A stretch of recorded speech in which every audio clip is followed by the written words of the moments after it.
Hello and welcome to episode number 36 of The Pitcher or the Hitter, the podcast by the M-SABR Dynasty League for the M-SABR Dynasty League. I'm Cam. I'm Sahil. And this was maybe the busiest week we've ever had in league history. Yeah, I mean, we had initial plans to do one episode, like a normal episode. It was going to be great. And we have ended up splitting this week into three different episodes. The first one, we talked about Erik's trade with Jake earlier in the week. We are having our normal episode here.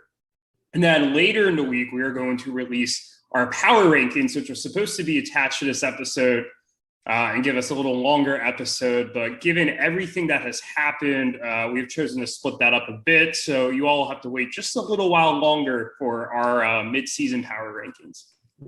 Well, not just that, we've kind of split this week into four episodes because the big news this week of Zane and Max deciding that they're leaving the league, that the league is just taking too much of an emotional toll on them, that they're really not experiencing baseball in the way that they used to, and this league is kind of negatively contributing to that, and that it's kind of time to leave.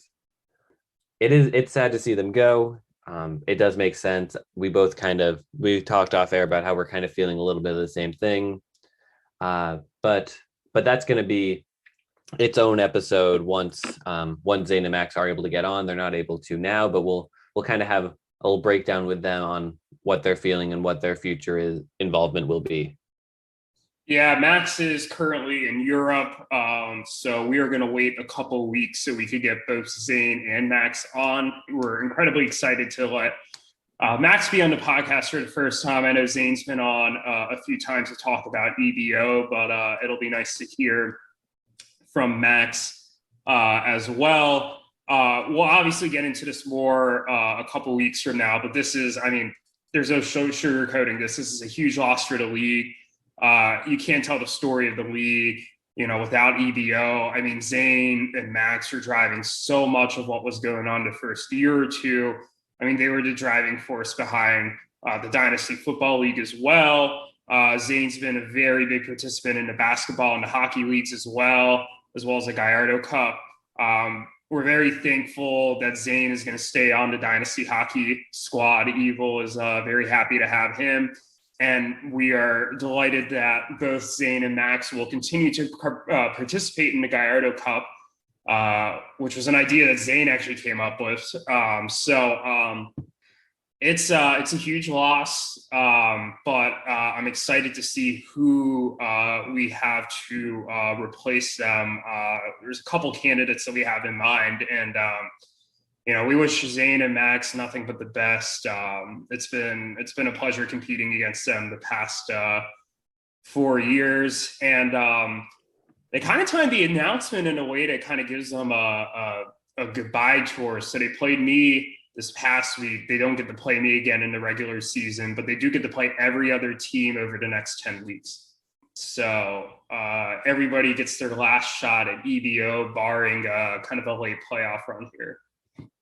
Yeah, it is a massive loss, absolutely. And we do probably need to stop talking about this because of all the other things we need to talk about, and we're devoting a whole bunch of time to this later. But I do want to say Zane is M-SABR and M-SABR is Zane. Everything that has happened in M-SABR since the beginning, but more literally since like halfway through the first year, has had Zane's fingerprints everywhere.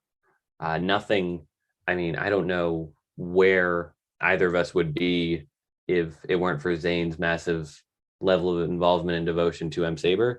And of course, he is still going to be involved, and maybe even more so now that he's leaving the league. But yeah, just a very important human being. Yeah, I know they did all that flyering their junior year. I wouldn't have even known M-SABR existed if I didn't see the flyer in the old Outbound Pod. So huge loss. We're gonna miss him dearly. Yeah, and the other quick thing is Max hasn't been super involved with the league since maybe the beginning of last year, but he really just a great bright spot. He was so much fun during the inaugural draft, and he is the one who coined the phrase "the pitcher or the hitter." He's the one who said that, the thing that became the big joke within the league and the thing that we named the podcast after. Yeah, I'm glad that his fingerprints are still going to be here, kind of on the league, even beyond them leaving the league. And I will never forget some of the epic negotiations I had with Zane and Max those first years. I mean, I remember for a while there would be Zane doing the initial negotiations for baseball, and then Max would come in right at the end to try and drive the deal home, and vice versa in the football league, where Max was really kind of taking the reins there. So their presence will be missed. Maybe we get lucky and one or both of them wants to come back down the road. I'm sure we'd welcome them back with open arms, but no matter what happens, I was very grateful for the 4 years that we've been able to compete against both of them. And I would still call them my biggest M-SABR fantasy sports rival. I mean, as somebody who played against them in the finals in both baseball and football, played against them in the semis in baseball, had several close matchups over the years, a close matchup this week, which we'll get into in a bit. So it's been a pleasure. Absolutely. Like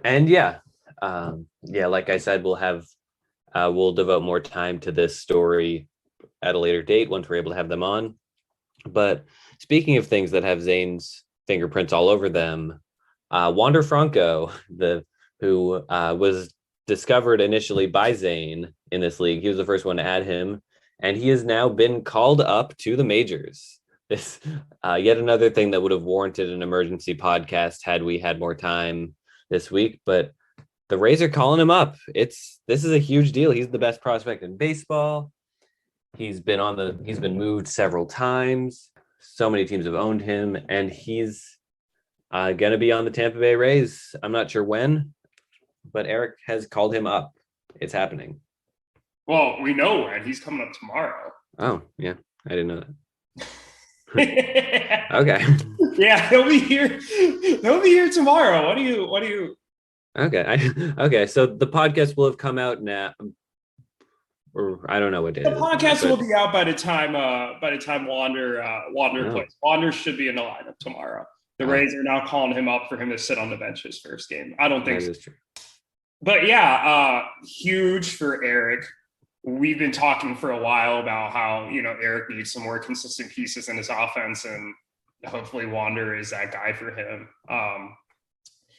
But in the short term, I think that greatly changes the dynamic of the playoff race, especially to hunt for the second first round bye.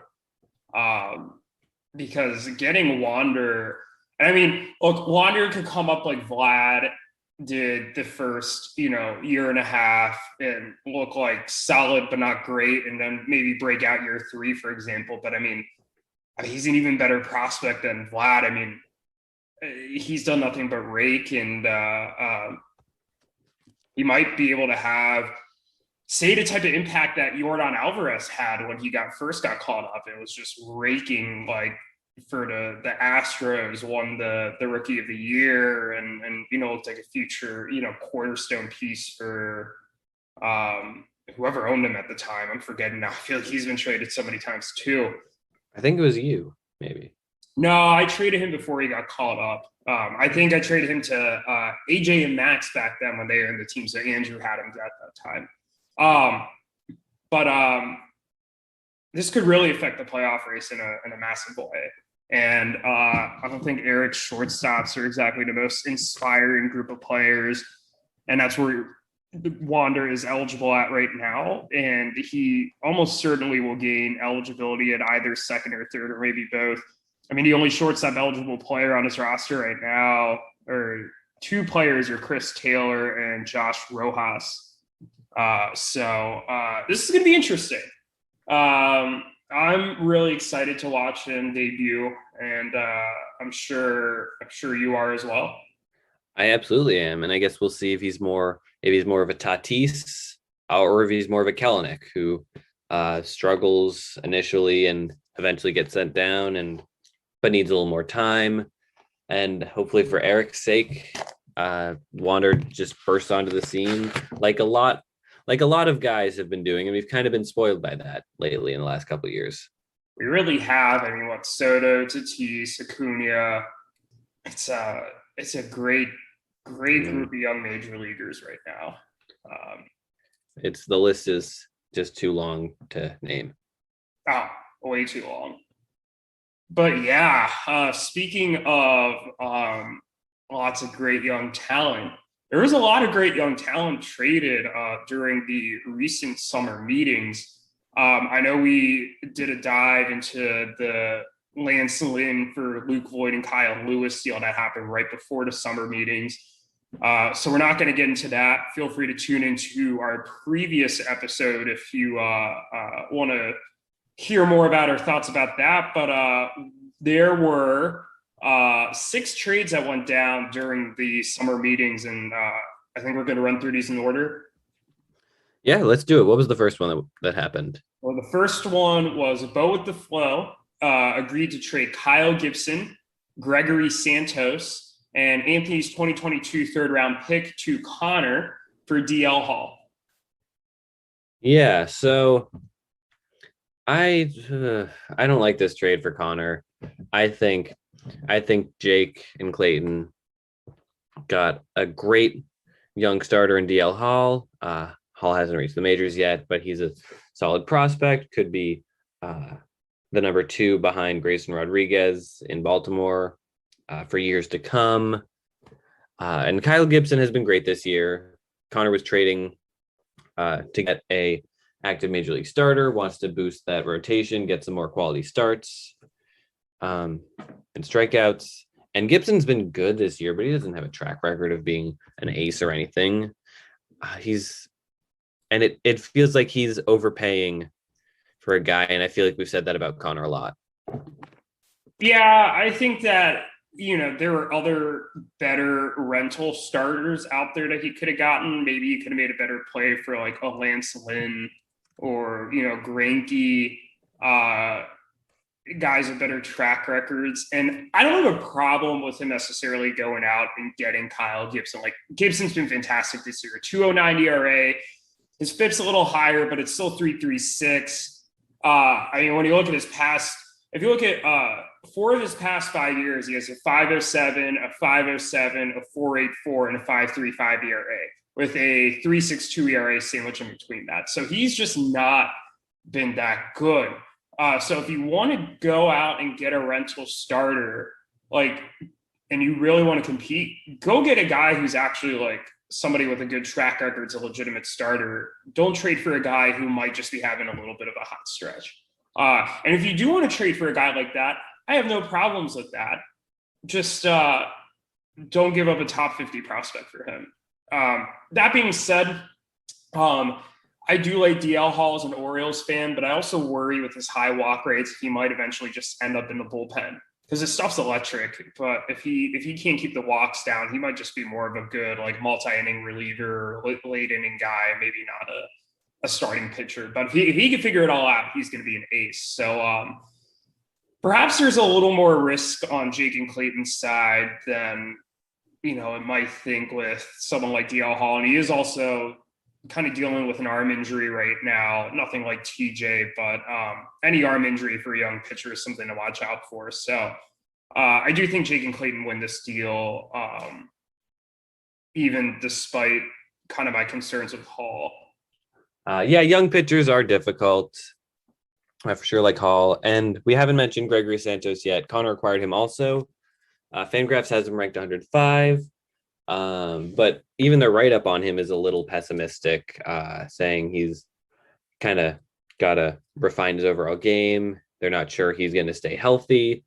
He feels a little bit like the guy who slots in at the back half of top hundreds, or maybe in the top half of, or the upper 100s in a lot of lists because he can throw super fast. He hits 100, but he doesn't really know how to pitch per se. And he's pitched 2 innings in the majors and kind of gotten blown up in an incredibly small sample size. So we'll see if he's a guy who can stick around and if he can turn into a prospect, because he's only 21. He's in the Giants organization. There's a chance that he could be the best player in this deal. Who knows? In terms of sticking around, that's not going to happen because Conor cut him, and he is now part of the Little League Yellow Champs. Well, okay, so, that's okay. I will point to one line in the write-up they gave for him though. Quote, if a college arm were to come out of the gate with stuff as good as Santos showed during the 2020 instructional league, they'd be the early season favorite to go first in the draft. So maybe there's something there, maybe there's not. I saw that and was really intrigued and picked him up. I mean, he's a 50 FV on Fangraphs, but who knows? This is why feels like a bit of a lottery ticket. Why did Conor cut him over the guys like last week we had pointed out that he only owned 16 prospects. Yeah. He added 4 guys and they're all nobody. It was a Reds pitching prospect who I've never heard of included in there, and I've heard of most Reds pitching prospects, and a couple other guys who weren't really anything. And he cut Gregory Santos over those instead of those guys. And Santos he seems to have a ton of upside with a decent amount of risk. I don't get it. The only thing I could think of is that he never really wanted Santos in the first place, and he was just a throw-in because Jake and Clayton were going to cut him, and that's just kind of what happened. Look, I don't question it. Like, these prospects are so hard to gauge. Like, Yeah. So the Reds prospect he added, Carson Spires. He's 23, pitching in Daytona with a 4.76 ERA. He does strike out a lot of guys, and he doesn't walk a ton of guys, but he does kind of allow a lot of homers. Maybe that's bad luck there, but either way, he is unranked on every single list. I don't get it. Yeah, I don't get it either, but you know what? Sometimes the unheralded guys are the guys that end up working out. That is true. I mean, his uncle was a major league infielder for Milwaukee and Houston in the 90s. When was he drafted? Oh, was he one of the Reds picks in this most recent draft? No, he was undrafted in this in the 2020 draft. He was not a draft pick. Well, undrafted could have meant he could have hypothetically been like a 6th round pick in a normal year. That's true, but like still there were 5 rounds of guys drafted before him. I'm not sure if any single 5th or 4th round pick is on a team currently, is owned in our league. That's a good question. I think there might. I'm sure there might be. I don't know what round Isaiah Green was drafted in, but I know he was not a 1st rounder. I think he was a 3rd rounder. But my point is Gregory Santos is better than him. Probably. Yeah. Speaking of top 100 prospects, I really feel like I'm getting these segues down. Oh yeah, our transitions were on point last week, and we have not disappointed with the follow-up this week. No, we are not. This is a trade you made. Danger Moose has agreed to trade outfielder Brandon Marsh to Deep Sea Devers for Tyler Mahle, Reds legend Freddie Galvis, and their 2024 2nd-round pick. This was a trade that I personally had like 3 different opinions on within like a 20-minute span, but it is your trade, so I'm gonna let you talk about this first.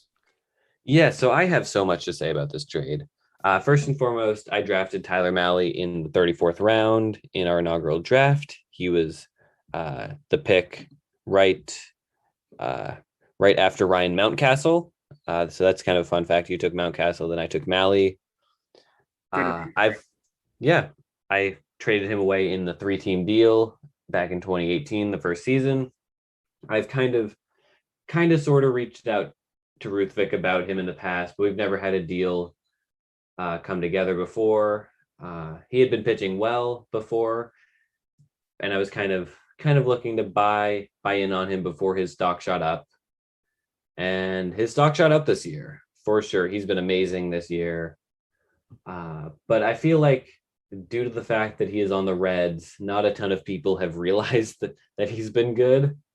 And due to the fact that he's the third most high profile name on the Reds, maybe even fourth behind Wade Miley, at least in this league. And so I feel like in my mind, he's 26 years old. All of his baseball savant stats look great. All his peripherals look legit. I thought I'm buying GameStop before it shoots to the moon. I'm not a GameStop guy. I don't know why I made that comparison, but but yeah, Tyler Mahle's great. And me and Ruthvik have we haven't made a ton of deals because it feels like our teams have been in similar positions throughout most of the last year or so. We've both kind of had a lot of pitchers and needed a bat or two, and we've both been competing. We've both had the same timelines. Our teams weren't great the first 2 years and have been very good the last 2 years. But now it feels like there's been a little shift that teams may be selling something off, and maybe I need a pitcher now. So I thought Mahle would be the perfect guy to add to my staff. I said in the offseason that what I want is a young starter to kind of supplant my older guys once. I mean, Yu Darvish is old, Hyunjin Ryu is old, and I'm relying a lot on them. And Mahle just felt like the absolute perfect fit for my team, especially as a Reds fan. And yeah, I mean, he's currently getting blown up as we're recording, but he's doing better. Four innings, 3 earned so far. He's got 8 Ks. That's true. Okay, yeah, he does get a ton of strikeouts. He bounced back. The last time I checked was a second inning, and he gave up 3 runs that inning. But yeah, I guess to make a long story short, I like Tyler Mahle a lot. I haven't even begun to talk about Brandon Marsh. This is going to go on for 20 minutes, like you're talking about the Lau deal. But Brandon Marsh, he is a top 20 prospect on Fangraphs. But he hasn't been great this year. I love him. He's good. I don't know how I acquired him, but he's going to be a great player. I don't think he's a top 20 prospect. I think he's more of like in the 30 to 50 range, which kind of makes this more of a fair trade in terms of value. And not to mention the fact that I have nowhere to put him. Kelnick will be back in the majors soon. Joe Adell will be back in the majors soon. He's tearing up the minors. And I've already got a couple great outfielders already. And Vidal Brujan is potentially moving to the outfield. Brandon Marsh has kind of been the odd man out for me. And I had kind of talked him in deals a little bit earlier. He would have been the piece that I traded to Jake if I were to acquire Lance Lynn. But I do like this deal better. And Marsh, maybe I did overpay a little bit, but it just felt like a fit. And you've said that this is the type of deal that I need to make in order to kind of cash in on my prospects. And I did. And I guess briefly on the other pieces I acquired, Freddie Galvis is a warm body to play a middle infield position who's, I guess, above the league's replacement level. He's better than what I would find on the waiver wire, especially since Gene Sakura went down with an injury just before I made the trade. And the second round pick, who knows what that'll be. It's going to be 2 years down the line. If Ruthvik is in a teardown mode, then that could be a higher second round pick, and I could get someone maybe I had a first round grade on. And if not, then it's a late second round pick and I can deal with it. But either way, I thought this trade was the type of trade I need to make to secure my team in the short term and the long term. Yeah, I think you covered this pretty well, but I'll bring up a couple of other points here. I mean, I think this is a classic need for need trade. I think the one thing that Ruthvik's team has been lacking, and I think the thing that's been holding him back is the hitting. He has an elite pitching staff, but he doesn't have the hitting. I know he doesn't like Tyler Mahle as much because he doesn't think Mahle goes as deep into games. But I do think you're correct that you bought Mahle like at the exact right time. I think he's really good. But at the same time, what you needed the young pitching, because as you mentioned, you have Darvish, Ryu, even Bauer's, I think, over 30 now. So you needed to get a young influx of talent there. I think you perhaps got the safer asset because we know that Mahle has proven himself in the majors, whereas Marsh has not. But if Marsh is as good of a prospect as advertised on like Fangraphs, then Ruthvik's going to really like this. He could pair Brandon Marsh with Dylan Carlson for the next few years and really build an elite outfield of young players there. From that perspective, I like this for both sides. I generally tend to favor the team who acquires a young major leaguer over the young prospect. So I do think you slightly win. However, I do also think that you are right. There's a chance that you overpaid if Marsh kind of, hits what like Fangraphs projects for him. Now, with respect to what this means for Ruthvik's team, I think it's a bit interesting because he is competing for a playoff spot right now, and he probably is going to end up in the playoffs when it's all said and done, just given some of his competition. Yet he chose to trade away a key part of that rotation. And it kind of reminded me of the deal you made last year where you traded away Eugenio Suarez to get Grayson Rodriguez and Nolan Gorman. Now, I bashed that trade at the time, saying that, you're trying to win it now. You came close to making it to the finals. You might have won had you been able to sneak past me, given the week that your team had the week after. Why is he doing this? But, I think you took the value at the appropriate time, and now you have two good top flight prospects. But I think that, and Ruthvik might be thinking the same, but I think the difference between your two teams is that you were still looking to win this year. Ruthvik has given some indications, and another trade he made that we will talk about in a second, I think kind of points to that he wants to take a bit of a step back and retool. And I think that might be a good idea, actually, because I'm not sure that he'll be able to overcome who the top three teams, in my opinion, are. And again, we'll get into who those teams are on the power rankings. But it definitely doesn't suggest to me that he's really trying to make a run this year. But I think from a value perspective, this is relatively even. And I think this accomplishes goals for both sides here. And shout out for you to finally listening to one of my suggestions and actually trading a small sliver of that prospect kind of chest that you've built up and acquiring a good major leaguer. I'll also say that I think you tried to do that with the Ryu deal last year, and I think that you had a lot better execution in this deal, actually getting someone younger rather than trading Jazz Chisholm and I forget who else to get Ryu. Matthew Liberator. Who? Matthew Liberator. Yeah. I mean, I think this is the better type of prospect for major leaguer move for you. I mean, I still like that deal because Ryu was great for me down the stretch, and he's been great for me this year. But this one's a better long-term play for me. I agree, and maybe I'm a bit biased by just how good Jazz Chisholm has been this year, which I certainly did not expect he was going to do. What's our next deal here? Speaking of Ruthvik, when he said Wade Miley earlier, I thought I was going to skip up to do the Wade Miley transition to my deal. But I think this sets up better. And what perhaps is maybe the most just, I don't even know. I don't have the words for this one. This is just, I don't know. Erik traded Eric Hosmer and Dylan Moore to Ruthvik for Tommy Pham. I mean, I just, this is just all parts of this deal just make me want to vomit. This is, I don't know why Ruthvik just.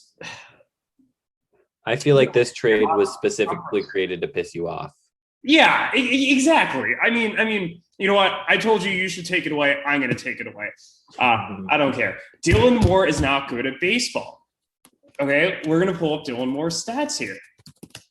Here's his Fangraphs page. I know he's hitting a little better lately, but on the season, he has not been in excess. Okay, Dylan Moore has an 88 WRC plus, is a 285 OBP. He's got 6 homers. He's got 10 stolen bases. The 10 stolen bases is nice, but Ruthvik's team is not built for speed. His team is last in stolen bases. Dylan Moore is not going to single-handedly win him stolen bases any week. He's no Alberto Mondesi. So I don't really think that's going to make a difference for him. And he has a lot of other power bats, so that 6 home runs are really nothing.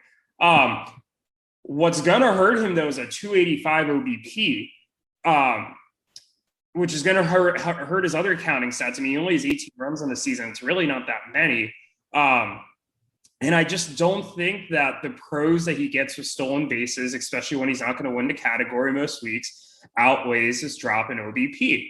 And now you look at Erik Hosmer. I thought Erik brought up a really good point to me off the air last week, where he's like, Erik Hosmer is not carried over some of the changes that he made last year when he had a 127 WRC plus over to this year. The launch angle's down. There's just a lot with his game that's just not as strong. And this is despite having a higher walk rate and a lower strikeout rate than he did the year before. He has an 88 WRC plus, a 308 OBP. He has 6 homers. That's not great for a first baseman. And he's 31. I mean, if Ruthvik's trying to make a play for a long haul, why do you want a 31-year-old first baseman? I mean, he's bad. He has a 308. Like I said, OBP is just not very good. There's just he had a 95 and a 91 WRC plus as his first 2 years in San Diego. I mean, I don't really see where he is like gonna be this like great fantasy asset moving forward.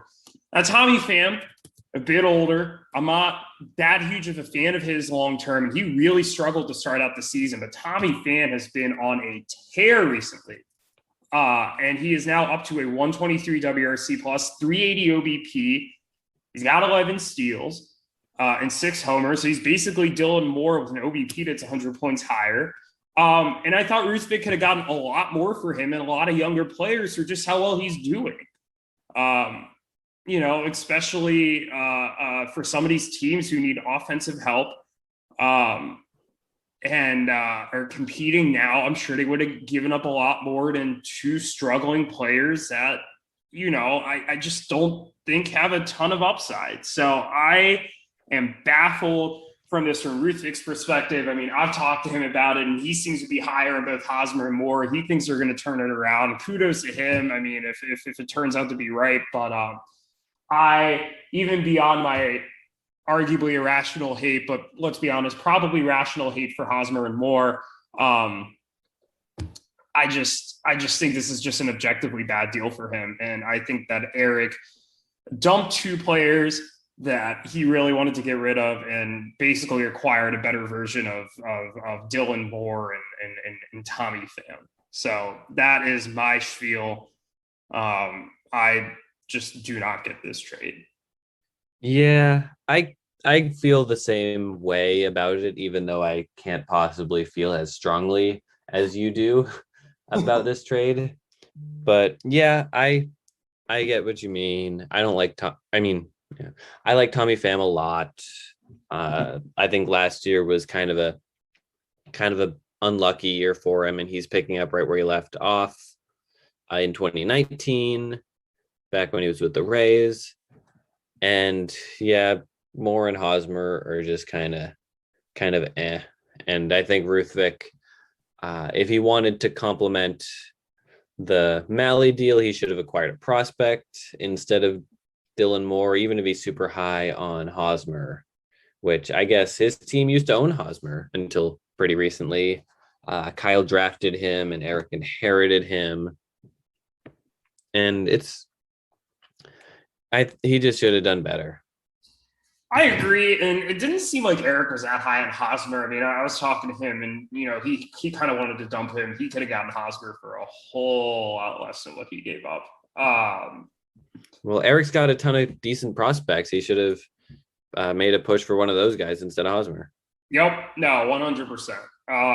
I really don't get this deal at all. This was the most baffling deal of I think all the deals made at the summer meetings. I can't at least justify like the DL Hall for Kyle Gibson deal, even if I just really don't agree with it. But I'm having a hard time justifying this from Ruthvik's side. And yeah, speaking of baffling deals, I guess. Conor traded for Wade Miley. Yeah.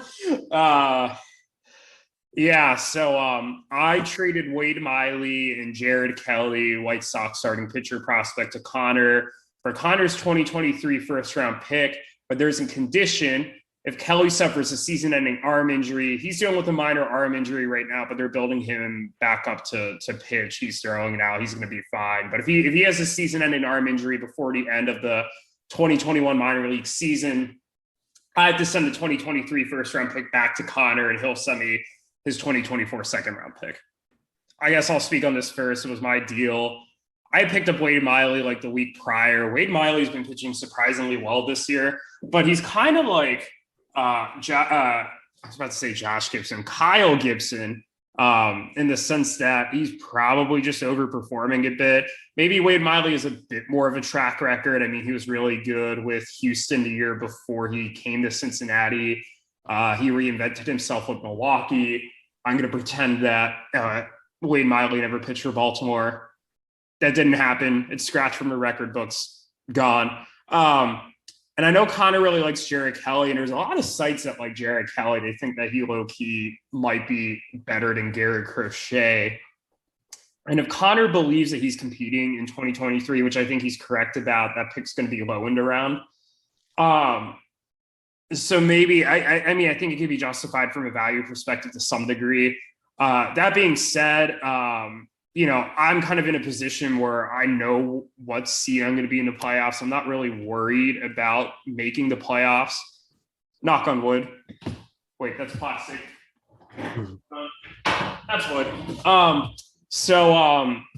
You know, I don't need someone like Wade Miley to kind of boost my staff right now. So I just wanted to take advantage of being able to get the surplus value. And I think I got that with the pick.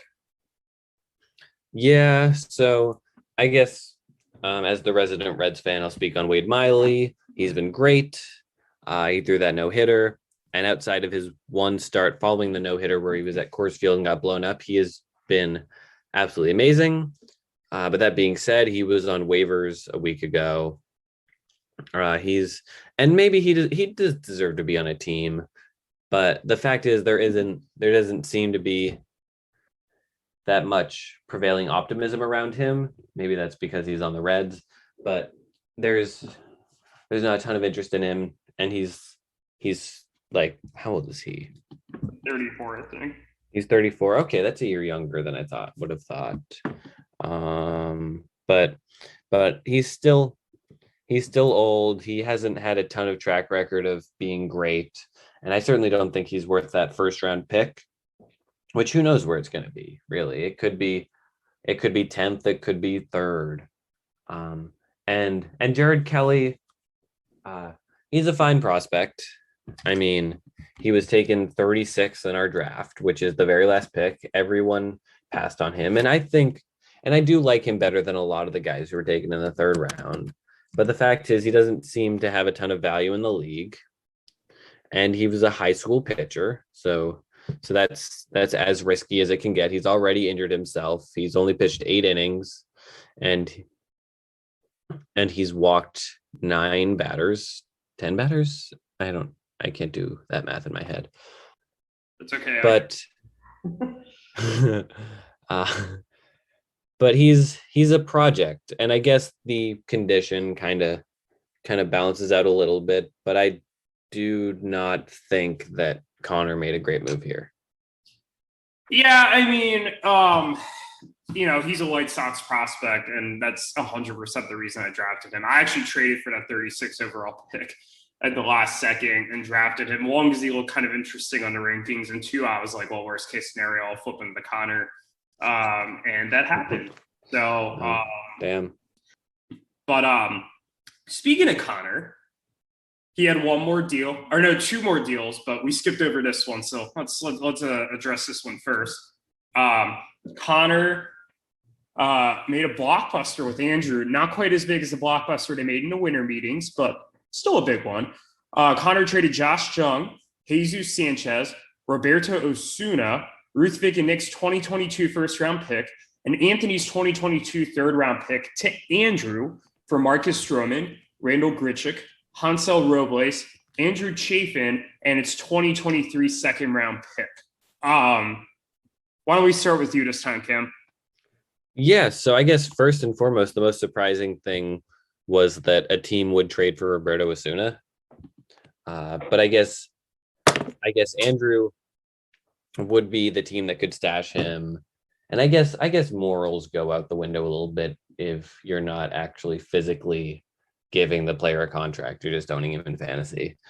But but yeah, Why is he even rostered in the first place? Though he's not playing right now, and he's hurt, and he has the background. That's what surprises me. yeah, either way, he's a small part of the deal. Yeah, Josh Jung, I like. Jesus Sanchez, is this his eighth time getting traded? Ninth time getting traded? Something like that. God, he's been all over. This is his ninth trade. So he just bounces around. That's what he does. And then yeah, Ruthvik and X 2022 first. Who knows? The way this trade deadline is gone, that could be a lottery pick. And then in general, Andrew gave up Marcus Stroman, who's been fine. I haven't really looked at how he's done this season. I'm unprepared for this episode. He's okay. He's been really good. Yeah. Yeah, Randall Grichuk is a guy I like a lot, and I've kind of tried to acquire him a little bit if it was cheap enough. It ended up not being cheap enough. Hansel Robles, M-SABR Dynasty legend. But I think it's a solid deal for both sides. Andrew got some prospects. Conor made a little bit of another win now move. And in general, both teams kind of accomplished what they set out to do. Yeah, I'd agree with that. I think that maybe Conor overpaid a bit, but more overpaid in the this is kind of what you have to do if you're gonna win now. Like buying major league assets, you're inevitably gonna probably overpay slightly. I think Stroman and Grichuk are the two big pieces in this deal. They're doing fantastic this year. I'm not a huge Grichuk guy long term, and George Springer is about to come back. And I wonder if that's going to affect his playing time a little bit, although his good defense and his hot bat's probably going to keep him in the lineup most days. Although, he's got a 296 OBP. He's got a 3.9% walk rate, but the 47 ribbies is going to play 105 WRC plus. But I think Stroman is the big key. Conor wanted to add to his rotation. I think this was the type of arm that he needed to add if he wants to win now. And I think that he's going to be a huge add. Robles has been getting some saves and holds. He's not the most sexy option, but he's solid. Chafin has low-key been really good this year as a holds guy. I think he's one of the league leaders in holds, so that's a nice get. I like Josh Jung. Looks like he might be the Rangers' third baseman of the future, so good guy to get for Andrew.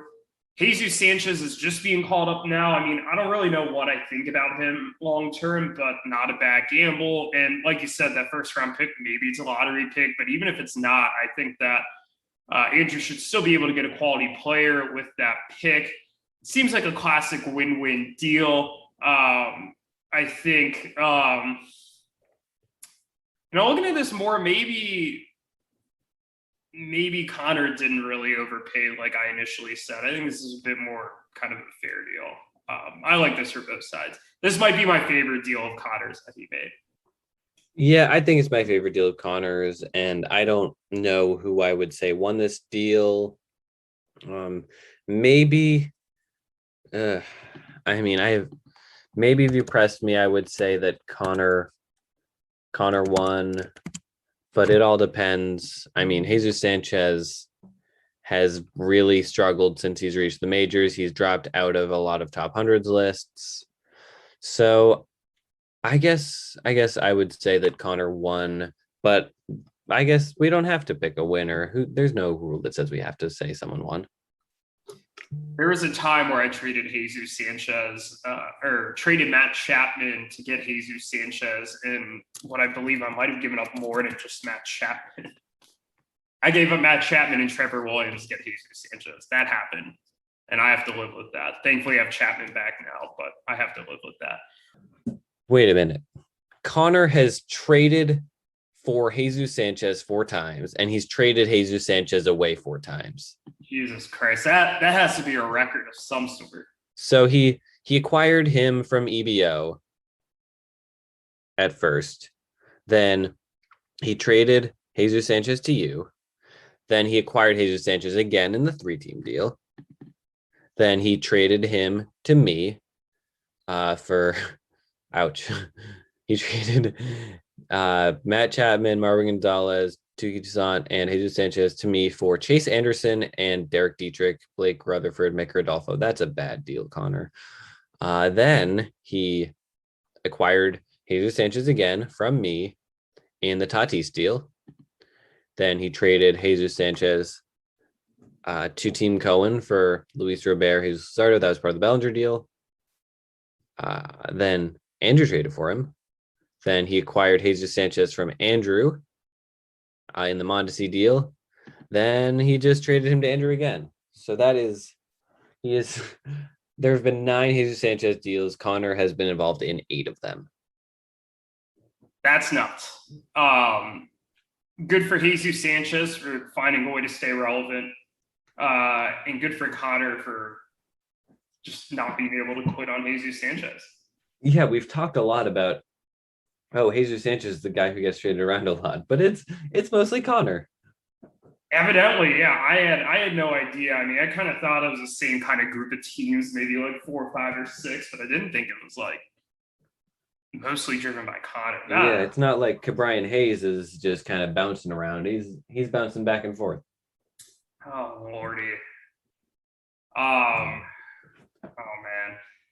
What was the next trade? Yeah, speaking of Conor, there's our last transition for the trades. He made one last trade. Erik traded Yermi Mercedes and Bayron Laura to Conor for Andrew's 2023 second round pick. I thought this was an interesting one. Yermi Mercedes started off the season really hot, and he has not been hot the last month and a half. But I think he's a pretty good gamble for Conor to see if he could bounce back and maybe regain a bit of that, especially when you pair him with Bayron Laura, who, I mean, I think is a pretty solid prospect overall. I wish the second round pick would have been like a mid or a late second round pick and not Andrew's 2023 second round pick, because then I think I would have called this deal a win for Conor. As it stands, because I'm not convinced Mercedes is going to bounce back, I think he might have been a bit more of a flash in the pan. And because Bayron Laura, I mean, who knows what he's going to turn into, even though I like him. I mean, I think it's a slight win for Erik, but I feel like I'm splitting hairs here. Yeah, I am less optimistic about this deal from Conor's perspective. I mean, I think Yermi Mercedes is a flash in the pan. Conor traded for him because he's a White Sox. But it's not like he gave up a ton. He gave up a pick that'll be in like the 13 to 16 range. And Bayron Laura could on his own be worth that. I like him. He is a solid international prospect who was drafted in the early 3rd round a couple of years ago.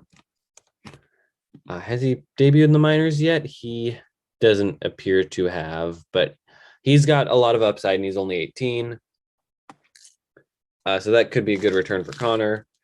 But yeah, overall, I think Yermin Mercedes is kind of waiver wire fodder at this point. He's not going to replicate what he did in April, and Conor gave up a solid pick in order to get him.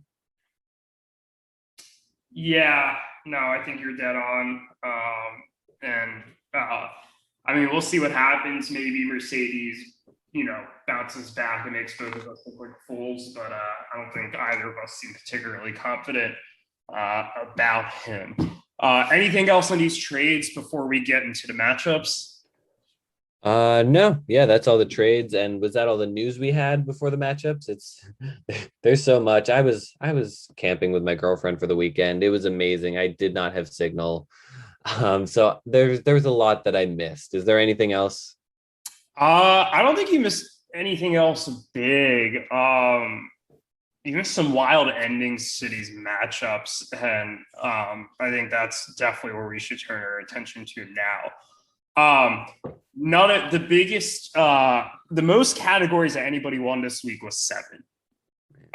So if that puts into perspective just how close all the matchups were this week, there were 2 ties in like at different points at like on Sunday. I think at least 3 of the matchups, if not more, were tied.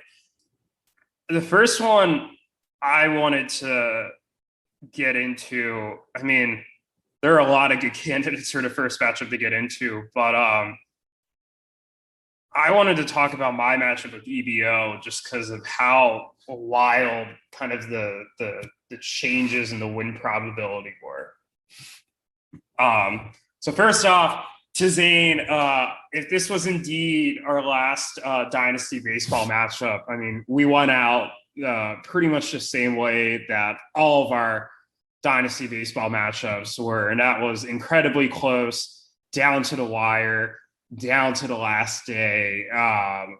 So it has been an honor to compete against you in these matchups. But unfortunately, things did not end well for him. I ended up pulling it out 6-5 to 1.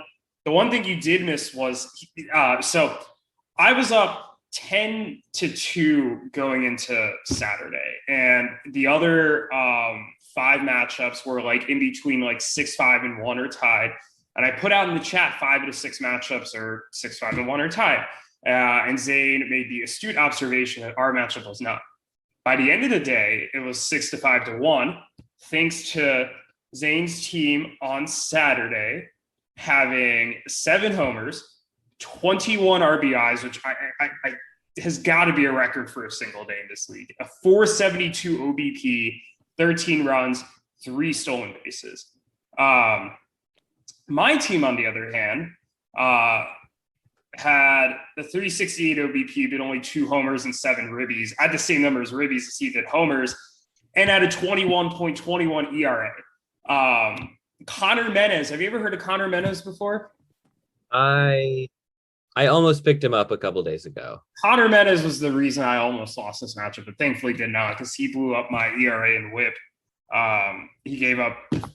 Giants left him in to give up 5 or 6 runs in 2 innings. Just not good. But luckily, my offense had a better day than Zane's on Sunday, and I was able to pull it out at the last second, despite him flipping ERA and WHIP. I had a 3 ERA and a 0.89 WHIP going into Saturday, and I ended with a 4.82 ERA and a 1.16 WHIP. So Zane was able to flip the pitching categories. He got 3 of the 6 pitching categories, the 3 that we thought he would get at the beginning of the week: saves, ERA, and WHIP. But he only won 2 hitting categories. I won 3. We tied in homers. He needed a Paul Goldschmidt homer in the Sunday night game to take the win. Paul Goldschmidt didn't homer. I mean, Drew Smiley almost pitched a no-hitter. And while Goldschmidt got on base twice, neither of them were a home run. So I took a very close 6-5 to 1 win to advance to 11-0. I have now played every team in this league once and beaten them once. And Zane has 9 less wins than me on this season. Who would have seen that coming at the beginning of the year? I know I did not. I can't imagine you did either. I did not, and congratulations on going 11-0. It really is a big feat. Zane's team, I guess maybe we'll see how long it's Zane's team. Kind of went out with a whimper. They played well. Certainly 57 runs would have beaten most teams. 62 RBI would have beaten every team. And the 14 saves, the league record, of course. But they've gotten so unlucky, and it sucks to see them lose week after week like this, because they're competitive every time, and it always seems like they face teams at their hottest, or they face teams that just kind of that are just able to flip one category And this week maybe it was one of their worst weeks in the sense that their ERA was not great, but they were still able to pull that off. But yeah, tough matchup overall and a worthy one to end that rivalry. Yeah, I mean, most weeks when you get 62 RBIs, you're going to win. And 62 RBIs did not win it for him. And this is 11 stolen bases. I think his 358 OBP he had might have been like second in the league this week, only behind my 363. I mean, yeah, that's right. 7 runs were definitely up there. He broke the league record, 14 saves. He broke his previous high that he set this year with 12. So kudos for that. Like you said, just insanely unlucky. As annoyed as I am to have blown a giant 10-2 lead, like good for Zane for keeping this close. I think it's fitting that our last matchup ended close. Actually, funnily enough, like midday on Sunday, it got up back up to like 9-3 at one point, and that's when I made the ill-fated decision to start Zach Eflin, which flipped the ERA and WHIP, and I think it's part of the reason it ended so close. But I mean that was just a roller coaster of like I was going to win and he was going to win and I was going to win again. And then actually it was 5-6 to 1, like very late on Sunday I was losing. And then thankfully I took it over to OBP. So, congratulations, Zane. I hope the second half of the season is better for you and you can pull off a playoff run. As bad as things look now for Zane, I can never count him out. So, just good for him. Anything else you want to say about this matchup before we move on? No, I don't think so. And I feel like my matchup is the one we should talk about next, right? Yeah. First off, there's like 3 candidates to talk about first, and there's like 3 candidates to talk about second. But I think that this one deserves to be talked about second because this was a real upset. I had a weird feeling about this matchup, even though I have matched up well against this team throughout the year. I just had a bad feeling. We'll say you have a bad feeling about every matchup, like every week. I consistently get a chat through me on Monday. You thought the same last week when you played Alex and Zach. That's true. I mean, this team, they had 13 starters go this week. They were initially lined up for 14 before they traded away Lynn, I believe. But they beat me with volume. And I didn't have a great week. My OBP was low. The strikeout and quality start numbers are a little low because I benched a few starters in order to preserve the ERA and WHIP, which were very tight early in the week, and then I pulled away. But overall, my hitting wasn't even that good. My runs and doubles and RBIs were in the lower half of the league. I already mentioned on base. And then guys like Adam Frazier kind of had a rough week. Jock Peterson, he was great when he was on my bench, and he was terrible when he was in my lineup. He had a 2 home run game on your bench one of those days. That's true. That would have helped me a lot. Certainly would have. Yeah, Anthony Rizzo had 2 homers, but only 1 other hit. And in general, these are the type of matchups that I should be counting on to win. I guess it was the first surprising matchup of this season for me, and it was still tight. I still very easily could have flipped doubles or quality starts or saves or stolen bases and had this one be like a 8-4 victory for me. So it's not like I was blown out, but I didn't play super well, and I lost to a team that I feel like I should have beaten, and it dropped me to 3rd in the standings, and I'm upset by it. Yeah, I mean, I think, I don't think Jake and Clayton's team is all that bad, despite some of the moves that they've made. I mean, they've lost Lynn, they've lost Greinke, they've lost Eflin, and the only player that they've acquired recently that's really been contributing for them in the short term is Machado. I guess maybe Void a little bit. I don't know if he's back from the IL yet, but it's still a solid team. So, I guess I'm not surprised, or I'm surprised that you lost.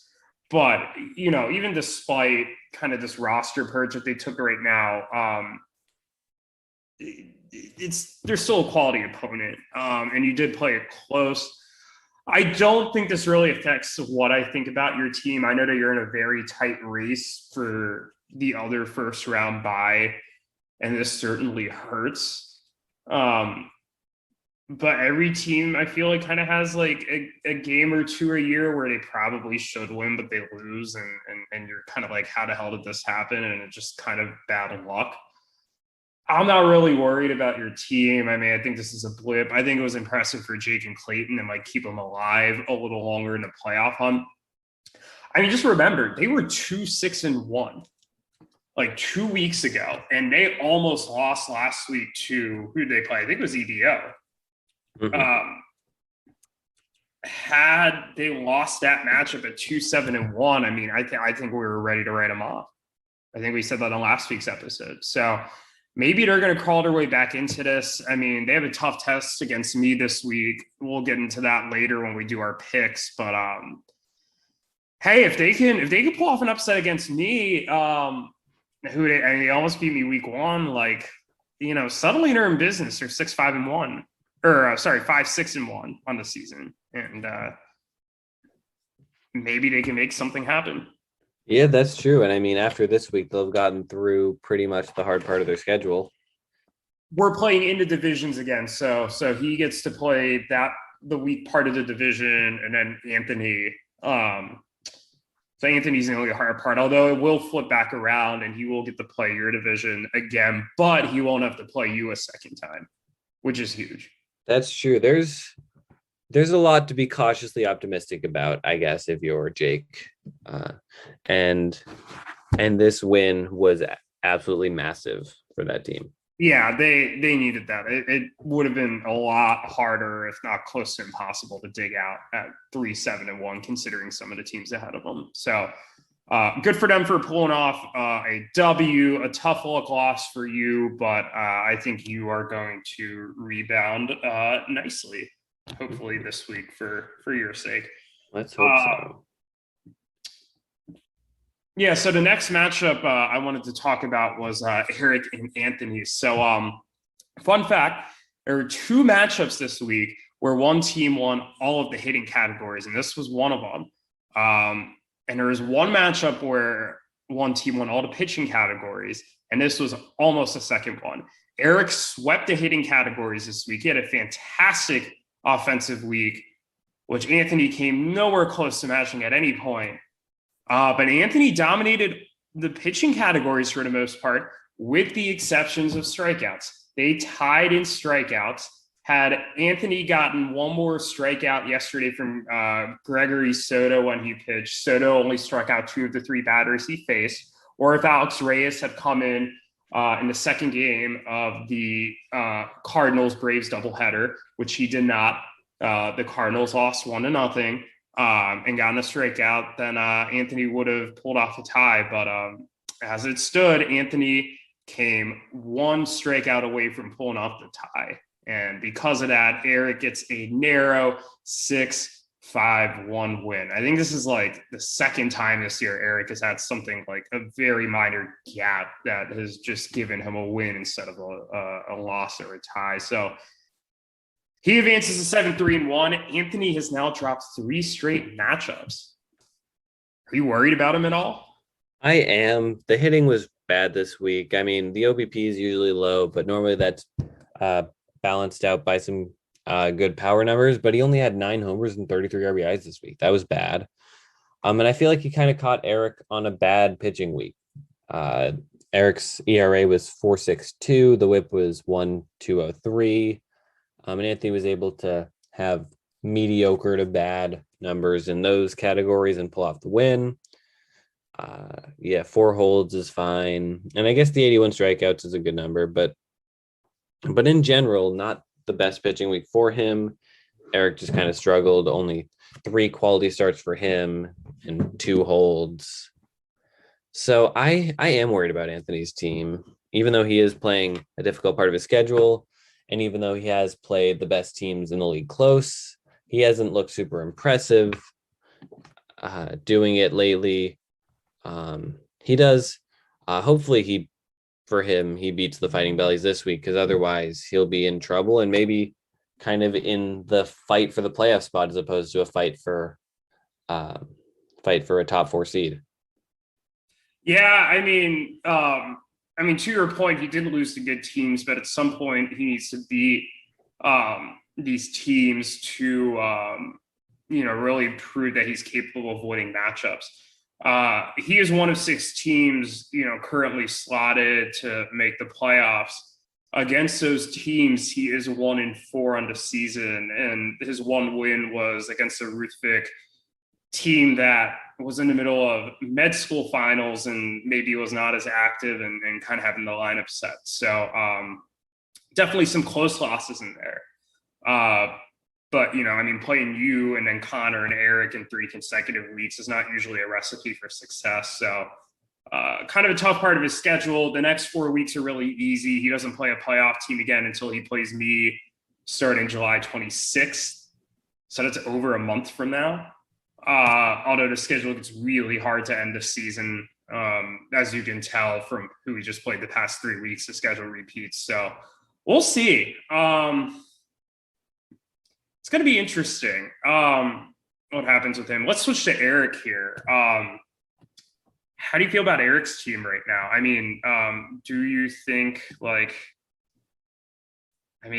he's now he now is a bye if the season ended today? Yeah, he's the number 2 seed now. He leapfrogged me there. I think really me and Erik are gonna kind of go back and forth down the stretch for that number 2 seed. It's gonna be interesting. Right now, he's playing like the second best team in the league, and trading for Tommy Pham has helped out that lineup that really has a lot of gaps in it. Yeah, and there still are some gaps for sure, but I think he's playing like the second best team. Well, I'm not going to pass judgment on that. I will save that for the power rankings. I may or may not agree with you there. Erik's looking really good. I thought this was a great win for him. I thought that he kept the pitching categories closer than Anthony kept the hitting categories close, which I think is indicative, or which was proven by the fact that he was able to tie in strikeouts. So Erik pulls off a tight one. Anthony takes the bad luck loss. Let's move to our next 2 matchups here. Our next 3 matchups. Why don't we go with, let's talk about the ties last. Let's go with our other upset of the week. Alex and Zach beat Conor 5-4-3. So a fun piece of trivia here. That was the 6th time in league history that a team won while carrying 5 or fewer categories. They tied in quality starts, saves, and holds, believe it or not. 5, 3, and 3 in each of those categories.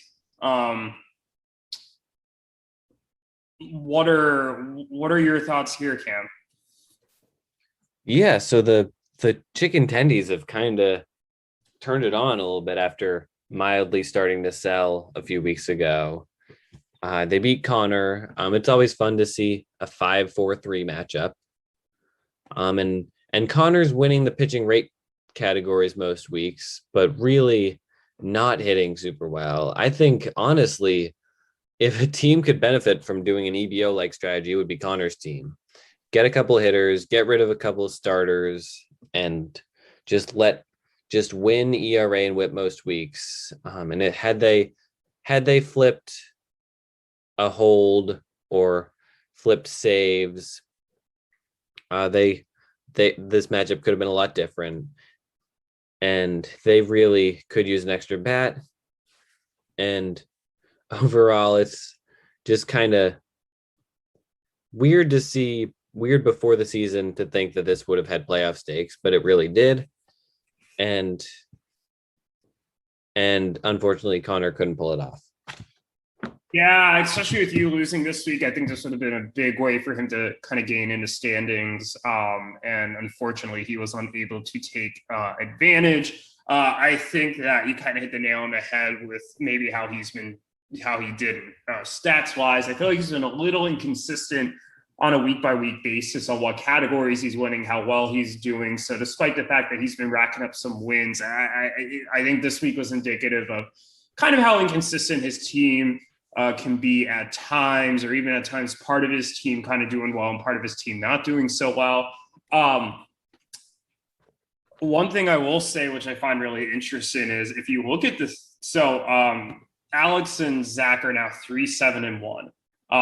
Their 3 wins are against Erik, Ruthvik and Nick, and Conor.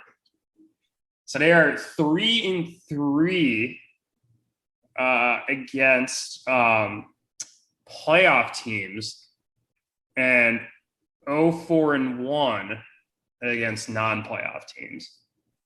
But the tie against EBO, who we still think is a pretty solid team. That's weird. That's really weird. And they almost pulled off the win against you last week too. They lost 5-6-1. They did. And they used 13 starters this week. They get a lot of starts from their starters. And I feel like that's kind of a strategy that's built to beat some of the better teams. Yep.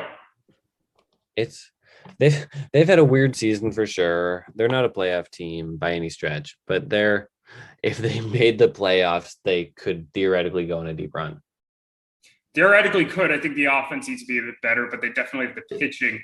Interestingly enough, the teams they've won the most or the fewest categories against on the year are Yuki, and Daniel and Alex. They only won 2 categories those weeks and 3 against Andrew.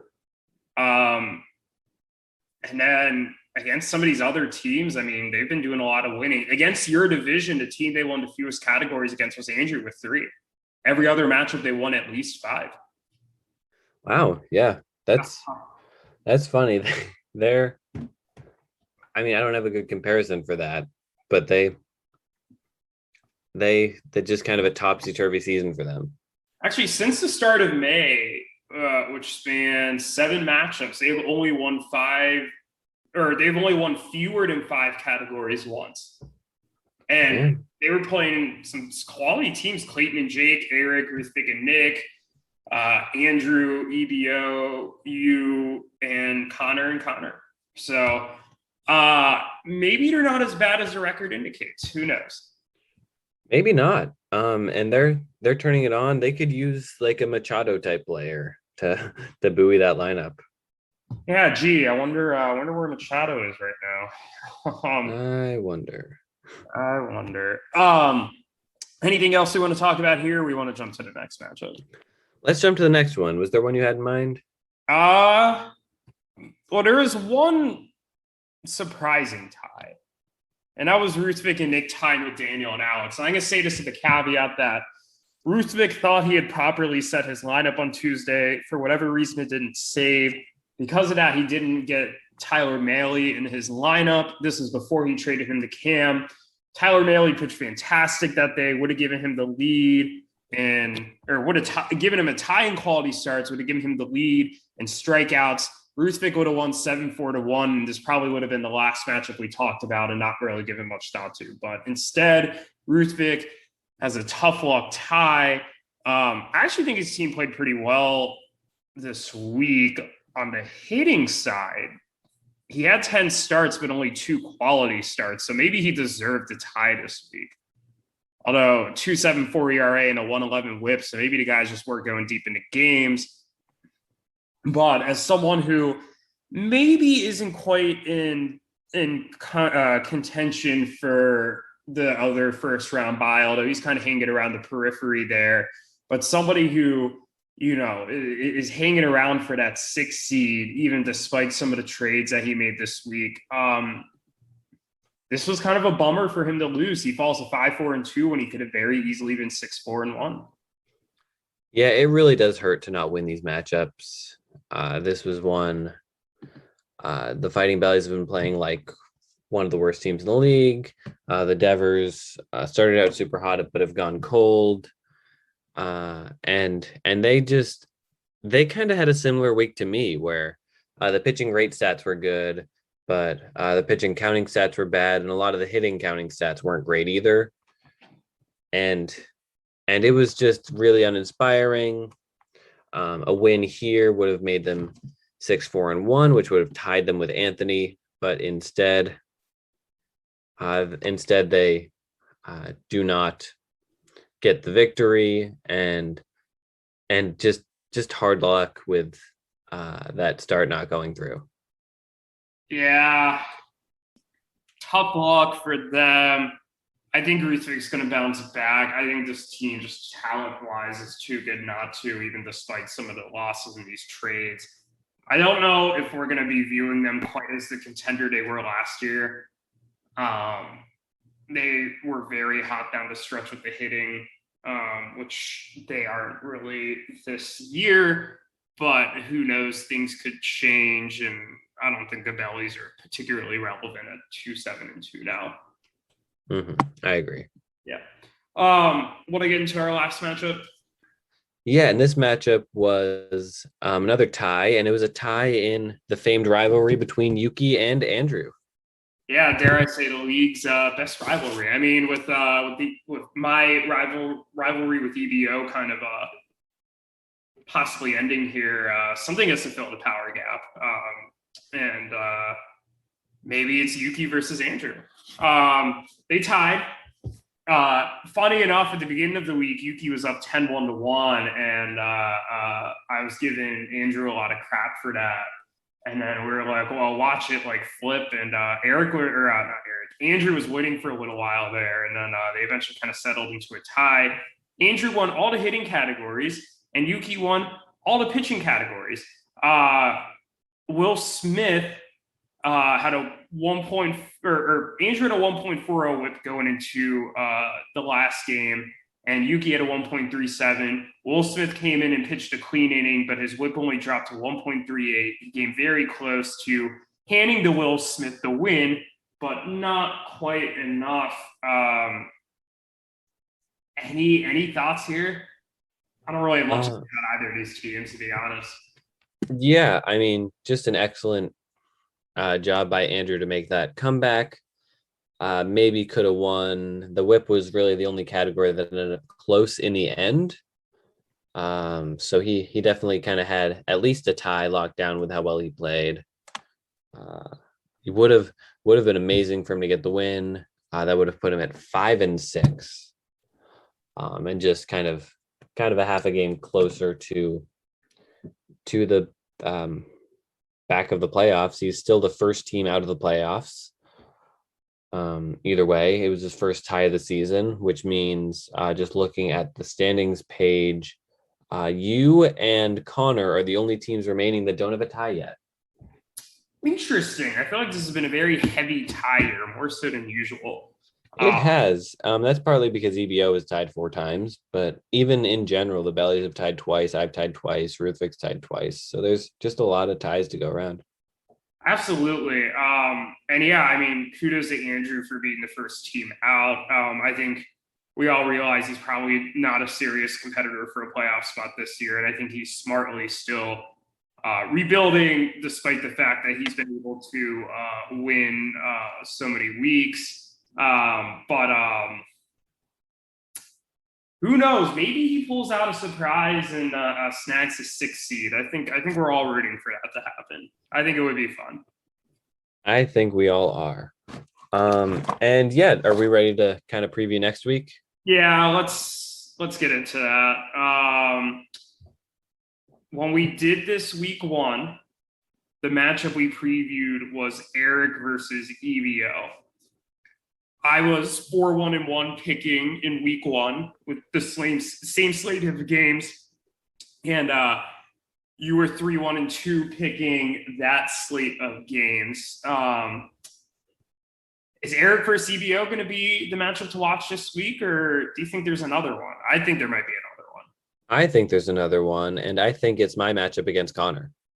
We're currently tied in the standings, with me having the tiebreaker against him since I beat him week 1. giving me the 3 seed and him the 4 seed. And I think the playoff implications of this matchup are massive. I don't know how the tiebreaker would work if we end up splitting our season series. So hopefully I can pull off the win against him. And in general, a win for Conor would really cement him as a favorite to be a top 4 seed in the playoffs. Yeah, if I recall correctly, before week 1, you said that Conor had the sneaky potential to upset you. Do you still believe the same for this week 12 matchup? I do, and I guess I say that every week. And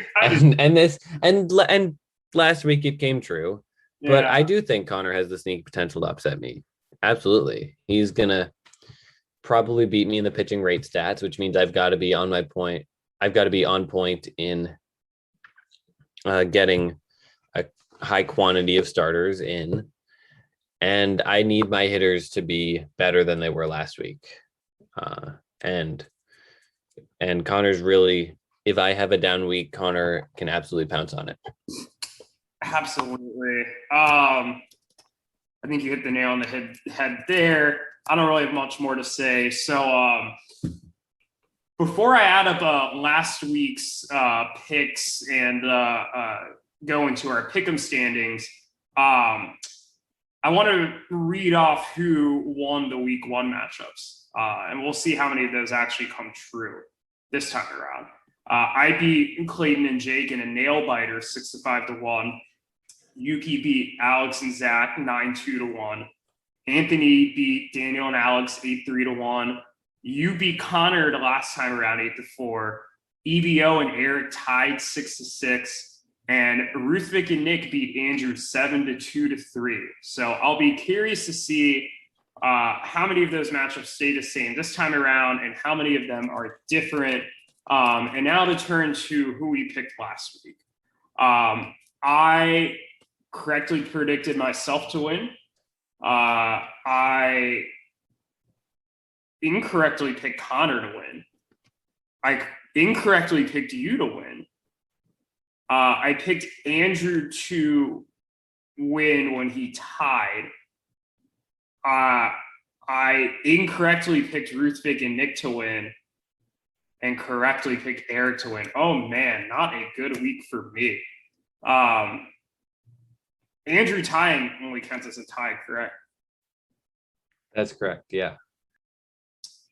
So I went 2-3-1 on the week. Let's see if Cam did any better. Cam correctly predicted me to win. He almost correctly predicted Conor and Alex to tie, but Alex ended up pulling it off. You correctly predicted yourself to win, Cam. You predicted Yuki to win when they tied. You incorrectly picked Ruthvik and Nick to win, and you correctly predicted Erik to win. So that is 2-2, I believe. Oh, not the best week for me. You technically gained on me though. So I am now 41, 17, and 8, which is the equivalent of 45 and 21. And you are now 34, 17, and 15, which is the equivalent of 41, 24, and 1. So you're like 3.5 games back of me, I think. If I could do it properly. I have 7 more wins than you, but you have 7 more ties than I do. So yeah, that's 3.5 games. All right. You ready to give your picks for this week then? Yes, I am ready. I think I will beat Clayton and Jake. I'm going to go with Alex and Zach over Yuki. They're somehow playing really well, although Yuki's a bad team, so maybe not. I'm going to pick Anthony to beat Daniel and Alex. I think you're going to beat Conor a second time. I've never done this. I'm going to predict a tie for the first time. Oh, no, second time. I predicted Anthony and Conor to tie one of the weeks. I'm I'm gonna say Erik and EBO tie again. And I think Ruthvik and Nick will beat Andrew. And those are my picks. Okay. So now my picks, I am going to pick myself to beat Conor. I think you will beat Clayton and Jake. I think for my tie of the week, Alex and Zach will tie against Yuki. Both those teams. Yuki's, I don't know. Yuki seems to be a little better than his record. Alex and Zach have been hot lately. I don't know. That could be a tie. I think Anthony's going to beat the Fighting Bellies. I think Erik is going to beat EBO. And I think Ruthvik and Nick will beat Andrew, despite the fact that Andrew currently has a 5-1-6 lead. Interesting. So you and I pick different ties, but we're otherwise unanimous. Yeah, that makes sense. It's not the most difficult week to choose, I guess, but you really never know. Last week didn't feel difficult, and it was a crazy, crazy week. It really was. Is there anything else you want to say before we wrap up this episode? No, that's it. Just keep your eyes out later this week for our power rankings talk and to see how we rank your team and our teams and just all the other teams. Yep, absolutely. Looking forward to it.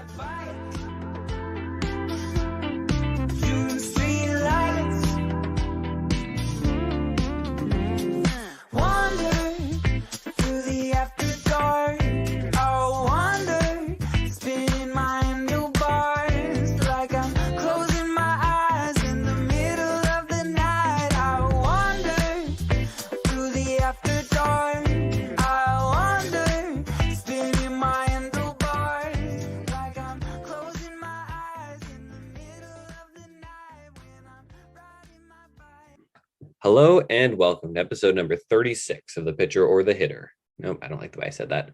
You said it really weird. Never do that again. Oh man, we gotta save that and put it at the end. Yeah. Oh man, that is a great soundbite.